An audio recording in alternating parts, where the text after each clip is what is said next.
دوستانو زه همیشه دا خبره کوم چې پښتنو یو ډېر کامیاب بایکاټ کړی دی، هغه د عقل نه کړی دی، د شعور نه کړی دی، د پوهې نه کړی دی، او دا بایکاټ بیخي کامیاب روان دی. د جهالت یو اژدها دی چې په موږ باندې مسلط شوې ده، او موږ په هغې کې داسې خوشحاله یو چې که اوس هم څوک رڼا ته راکاږي نو موږ وایو چې نه ګورې موږ په تیاره کې ښه یو، موږ رڼا ته بونه ځئ. دا یو کس دی زموږ د شمالي اشنغره په سیاست کې هم برخه اخلي. د یو څو خبرې دي په قرآن باندې د خلکو نه حل فلي چې خپلو ماشومانو له به د پولیو څاڅکي نه ورکوي. اوس دا کم پلاران چې د سره ولاړ دي یا کم عام خلک چې د سره ولاړ دي، هغوی خو په دې باندې پیږي چې یاره دې سړي نوم یې په شډول 4 کې اچولی دی او دا ښکل پکار دي. خو چې کوم د 5 کالونو واړه ماشومان دي او هغوی ته د پولیو څاڅکي نه ورکول کېږي، هغوی د دې نه څه خبر دي چې شډول 4 څه ته وایي او د هغوی په دې کې ګناه څه ده چې تاسو هغوی له د پولیو څاڅکي نه ورکوئ او هغوی په مستقبل کې مات او ګوډ پیدا کېږي. دا ویډیو تاسو وګورئ. دا قرآن دی په دې ټول لاس کې دی چې څو پورې ته ما نه وي ویلي هغې پورې به تاسو پولیو نه ورکوئ. ټول د دغه ځای نه لاس اوچت کوئ، هغې پورې به زموږ بایکاټ وي څو پورې چې د شیډول 4 نه زموږ نومونه نه ایستلي. تاسو واورېدل چې دې خلکو ته وایي چې په قرآن باندې لاس کې دی چې د سبا نه کومه د پولیو مهم شروع کېږي، په هغې کې به تاسو خپلو ماشومانو له د پولیو څاڅکي نه ورکوئ، ځکه چې زما نوم او حکومت په شډول 4 کې اچولی دی. نو زما دپاره تاسو د خپلو ماشومانو مستقبل تباه و برباد کړئ او روزئ او خپل ماشومان شله مات ګوډ کړئ چې حکومت زما نوم د شډول 4 نه وباسي. دا سوچ وکړئ چې د خپلو مفاداتو لپاره د خلکو د ماشومانو د ژوند سره د لوبو کولو د دې نه ټول نه بل غټ مثال کم کېدی شي. او پښتانه په دې کې به هم دا وایي چې وروره موږ ډېر زموږ 15,000 کاله قوم دی او موږ ډېر زیات هوښیار یو، موږ به دا چل وکړو، موږ به هغه چل وکړو.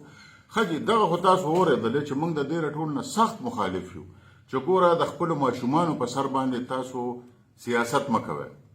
څوک به وایي موږ ته بجلي راولئ ګنې موږ ماشومان له پولیو نه ورکوو، څوک وایي موږ ته سړک جوړ کړئ ګنې موږ ماشومان له پولیو نه ورکوو، څوک وایي موږ له شډول 4 نه وباسئ ګنې موږ ماشومان له پولیو نه ورکوو. اخر د ماشومانو ګناه څه کړې ده؟ خو د 5 کالونو واړه ماشومان دی، هغوی خو په دې خبرو پوهېږي نه. تاسو له دغې ماشومانو په سر باندې سیاست کوئ، تاسو له شرم هم نه درځي او تاسو بیا ځان ته پښتانه م وایئ او تاسو وایئ چې موږ د قوم خیرخوام یو. او له دې نه علاوه چې کوم الزامات هم په دې ویډیو کې لګېدلي دي، په دې باندې پکار دی چې تحقیقات وشي او د پیکا اکټ لاندې پکار دی چې د دې تحقیقات وشي چې آیا دا کوم ملګری چې لګیا دی او دی وایي چې په دې کې ډي سي او ډي پي او ته دونه پیسې پاتې کېږي، نو آیا دا خبره رښتیا ده او که دروغ ده؟ دا م ووایئ. 21 اپریل باندې پولیو شروع کېږي، په پولیو کې ډي سي ته څه د 5 کروڑ روپۍ پاتې کېږي، ډي پي او ته څه د 5 کروڑ روپۍ پیدا کېږي. د دې ګلشید خان د ده سی ډي آر ته وګوره که ټول پوډرانو څه دا رابطه کې نه و مالال. اوس د دې نه علاوه دغه ځای کې چې کوم ډي اس پي دی په هغه باندې دا الزامات لګېدلي دي چې د هغه ټولو منشیات فروشو سره او د هغه ټولو ګڼکپانو سره او غلطو خلکو سره باقاعده رابطې دي او د هغه سی ډي آر تاسو وګورئ. نو پکار دی چې د دې پوره تحقیقات وي چې آیا دا کوم ملګری لګیا دی او دا تقریر کوي که د خبرو کې صداقت شته او که نشته، او که نه نو بیا دا څنګه سټیټ دی چې یو سړی به راپاسي او په کلو میدان کې او په ما باندې الزامات لګوي او بیا په عدالت کې هغه ثابتولی نه شي.